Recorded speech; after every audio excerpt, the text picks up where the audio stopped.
జరగనని చేపట్టాలని.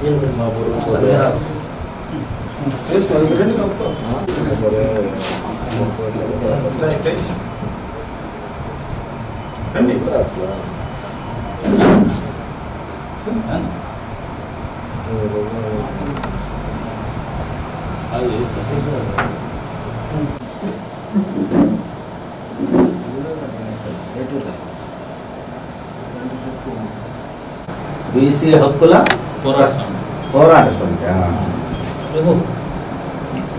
రాష్ట్ర TDP BCC అధికారులు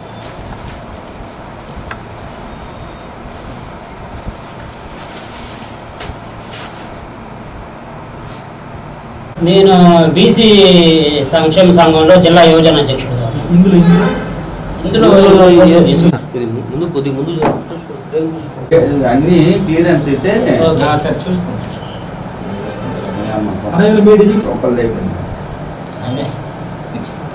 పార్టీది కాదు. అందరికీ నమస్కారం. ఈరోజు బోయిన లక్ష్మణ్ యాదవ్ గారిని బీసీ హక్కుల పోరాట సమితి రాష్ట్ర కార్యదర్శిగా నియమిస్తున్నాం. నియామకం జరిగినది.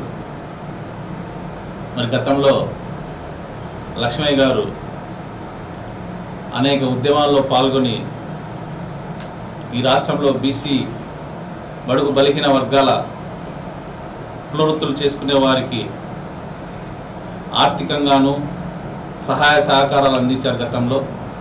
మరి ఈయన మహాత్మా జ్యోతిరావు పూలే అడుగుజాడల్లో, అలాగే బాబాసాహెబ్ అంబేద్కర్ ఆశయాలను భవిష్యత్తులో పునికి పుచ్చుకొని ఈ సంఘానికి, ఈ రాష్ట్రంలో ఉన్న బడుగు బలహీన వర్గాలకు తోడ్పడాలని, సహాయ సహకారాలు అందించాలని, ఆ దిశగా పయనించాలని ఈ విలేకరుల సమావేశం ద్వారా తెలియజేస్తాము. మరి ఈ దేశంలో స్వతంత్రం వచ్చి 76 సంవత్సరాలు పైబడుతున్నా కూడా ఈ దేశంలో, ఈ రాష్ట్రంలో ఇంతవరకు బడుగు బలహీన వర్గాలకు రాజకీయ రిజర్వేషన్లు కానీ, ప్రమోషన్లో రిజర్వేషన్లు కానీ రాష్ట్ర ప్రభుత్వం కానీ అటు కేంద్ర ప్రభుత్వం కానీ అమలు చేయడం లేదు. మా డిమాండ్ ఒకటే, బీసీ హక్కుల పోరాట సమితి ద్వారా ఈ రాష్ట్ర ప్రభుత్వం కానీ, రాష్ట్ర కేంద్ర ప్రభుత్వాలు కానీ బీసీలకు క్రిమినల్ చర్యలుగా రోస్టర్ విధానంలో ప్రభుత్వ ఉద్యోగస్తులకు పదవి ఉన్నతులు రోస్టర్ పద్ధతిగా ప్రవేశపెట్టాలని డిమాండ్ చేస్తూ ఉన్నాం. అలాగే కేంద్రంలో కూడా ఇంతవరకు బీసీలకు మంత్రిత్వ శాఖ లేదు. మరి కేంద్ర ప్రభుత్వం దీన్ని పునరాలోచన చేసుకోవాల్సిందిగా కోరుతా ఉన్నాం. అలాగే దేశవ్యాప్తంగా బీసీల జనాభా అనుగుణంగా జనగణ తక్షణమే దేశవ్యాప్తంగా ప్రకటిస్తూ రాబోయే పార్లమెంట్ సమావేశంలో బీసీలకు రిజర్వేషన్ బిల్లులు ఈ పార్లమెంట్లో ప్రవేశపెట్టాలని ఇటు రాష్ట్ర ప్రభుత్వానికి కానీ అటు కేంద్ర ప్రభుత్వం కానీ ఈ సంఘం తరఫున డిమాండ్ చేస్తా ఉన్నాం. ఓం శివోహం. అందరికీ నమస్కారం. ముందుగా జన్మనిచ్చినటువంటి తల్లిదండ్రులకి పాదాబంధనలు తెలియజేసుకుంటూ, మన మహాత్మా అయినటువంటి జ్యోతిరావు పూల్ గారికి, అంబేద్కర్ గారికి వాళ్ళకి నమస్కారాలు తెలియజేసుకుంటూ, శ్రీ బీసీ హక్కుల పోరాట సమితి అధ్యక్షులు తాడిపోయిన చంద్రశేఖర్ యాదవ్ గారికి, అన్నగారికి, మరియు బీసీ సంఘ యువజన నాయకులు శ్రీ హెచ్ కిరణ్ గారికి, మరియు బీసీ సంఘ నాయకులు శ్రీ హనుమంతరావు గారికి, శ్రీ విఠల్ గారికి, శ్రీ శంకర్రావు గారికి, ఆ మిత్రులకి హృదయపూర్వక నమస్కారాలు తెలియజేసుకుంటూ, తెలంగాణ, ఆంధ్ర బీసీ సోదరి అందరికీ నా హృదయపూర్వక నమస్కారాలు తెలియజేసుకున్నాను.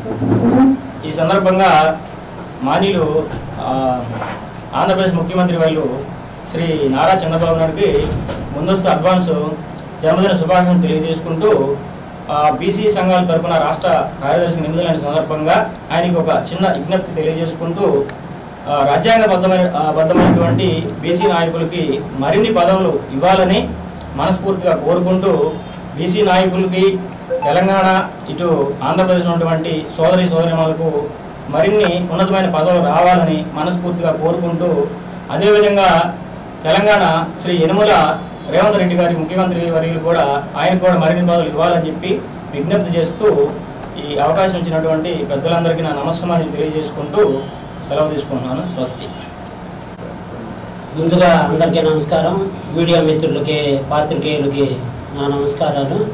ఈరోజు మా మిత్రులు, సోదర సమానులు బోయిన లక్ష్మణ యాదవ్ గారికి బీసీ హక్కుల పోరాట సమితి రాష్ట్ర కార్యదర్శిగా నియమితులైన సందర్భంగా, అదేవిధంగా వారికి ఈ పదవిని ఇచ్చిన రాష్ట్ర వ్యవస్థాపక అధ్యక్షులు చంద్రశేఖర్ యాదవ్ గారికి ముందుగా నా బీసీ కులాలందరి తరఫున కృతజ్ఞతలు తెలియజేస్తున్నాను. మేమందరం కూడా ప్రతి ఒక్క బీసీ సోదరులను రాజకీయ పార్టీలకు అతీతంగా మా బీసీ కులాల కోసం, బీసీ ప్రజల కోసం నిరంతరం కృషి చేస్తూ మా హక్కులు కాపాడుకునేందుకు ప్రతి ఒక్కరూ అందరూ పాటుపడతామని, అదేవిధంగా ఇక్కడికి వచ్చిన వారిలో ప్రతి ఒక్క బీసీ సోదరుడు కులానికి సంబంధించిన వ్యక్తులు ఉన్నారు. వారిలో యాదవ్ కులానికి మా లక్ష్మీ అన్న కానీ, మా చంద్రశేఖర్ అన్న కానీ, అదేవిధంగా మేదర్ కులానికి విఠల్ గారు కానీ, మా శంకర్రావు గారు కానీ, అదేవిధంగా భట్రాజు కమ్యూనిటీకి మా హనుమంతరాజు గారు చాలా కష్టపడుతున్నారు. ప్రతి ఒక్కళ్ళు కూడా ఏ పార్టీలో ఉన్నా కానీ మా బీసీ కులాల సమస్యలని రాష్ట్ర ప్రభుత్వం పెద్దల దగ్గర తీసుకెళ్ళి నిరంతరం కూడా బీసీ హక్కుల కోసం పోరాటం చేస్తూనే ఉంటాం. ప్రతి ఒక్కరు కూడా నిరంతరం బీసీలకి రావాల్సిన రాజకీయ రిజర్వేషన్ల కోసం పోరాడుతూ ఉంటామని, మరీ ముఖ్యంగా ఈరోజు ఈ కార్యక్రమానికి ఉద్దేశం లక్ష్మణ యాదవ్ గారికి రాష్ట్ర కార్యదర్శిగా నియమితులైన సందర్భంగా వారికి శుభాకాంక్షలు చెబుతూ మా అందరం తరఫున కూడా కృతజ్ఞతలు తెలియజేస్తున్నాం.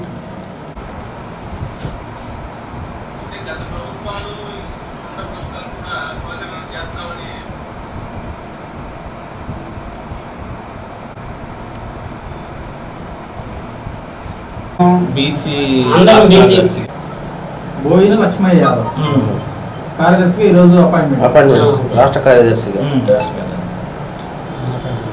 ఒక్క నిమిషం సార్. ప్రభుత్వం కూడా కులగణన చేస్తామని బాహాటంగా జరుగుతూ ఉన్నాయి దేశవ్యాప్తంగా. కాకపోతే వాస్తవంగా బీసీల స్థితిగతుల మీద, బీసీ కులవృత్తుల స్థితిగతుల మీద ఆల్రెడీ గత దశాబ్దాల కాలంగా ప్రభుత్వాల దగ్గర నివేదికలు ఉన్నాయి. మరి ఇంతవరకు కూడా ఆ నివేదికల్ని బహిర్గతం ఏ ప్రభుత్వం, ఏ పాలకులు బహిర్గతం చేయడం లేదు. మరి ఆ స్థితిగతుల మీద వాళ్ళు అధ్యయనం చేసి ప్రతి ప్రభుత్వం దగ్గర డేటా ఉంది, కానీ అది మరి బీసీలకు ఎందుకు బహిర్గతం చేయలేకపోతున్నారు ఈ ప్రభుత్వాలు? సమాధానం చెప్పాలని డిమాండ్ చేస్తాం. మరి ఇప్పుడున్న ఆధార్ కార్డులతో కానీ, గతంలో కానీ గత ప్రభుత్వం వైఎస్ఆర్సీపీ ప్రభుత్వం దగ్గర డేటా ఉంది ఈ వార్డుల వైజ్గా కూడా. మరి ఈ రాష్ట్రంలో బీసీల జనాభా ఎంత ఉందనేది మరి గత పాలకులు కానీ ప్రభుత్వ పాలకులు కూడా బహిర్గతం చేయడం లేదు. మరి మా ఒక డిమాండ్ ఏంటంటే ఖచ్చితంగా బీసీ కులగణన చేస్తే ఈ రాష్ట్రంలో బీసీలకు అత్యధిక శాతం రిజర్వేషన్లు ఇవ్వబడుతుందేమో అన్న కుట్రలో, దురాచరణలో భాగంగా ఈ ప్రభుత్వాలు దాటవేస్తున్న చర్యలు చేపడుతుందనేది ఈ సంఘం యొక్క డిమాండ్ చేస్తున్నాం. మరి భవిష్యత్తులో ఈ ప్రభుత్వాలు, కేంద్ర ప్రభుత్వం కూడా బీసీల కులగణన చేపట్టి దాని నిష్పత్తి ప్రకారం బీసీలకు జనాభా ఆధారిత ప్రకారం రాజకీయ రిజర్వేషన్లు ఇస్తే బీసీలకు రాజకీయంగా ఉన్నతి, అభివృద్ధి అయితేనే బీసీలు ఉన్నతి అవుతారు.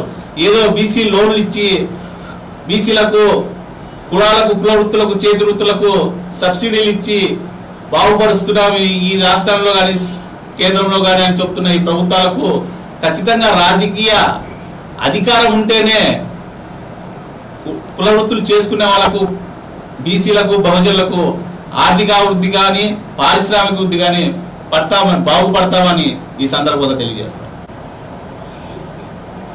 కంగ్రాచులేషన్స్ అన్నగారు. ఉన్నతమైన స్థాయికి ఎదగాలి ఇంకా.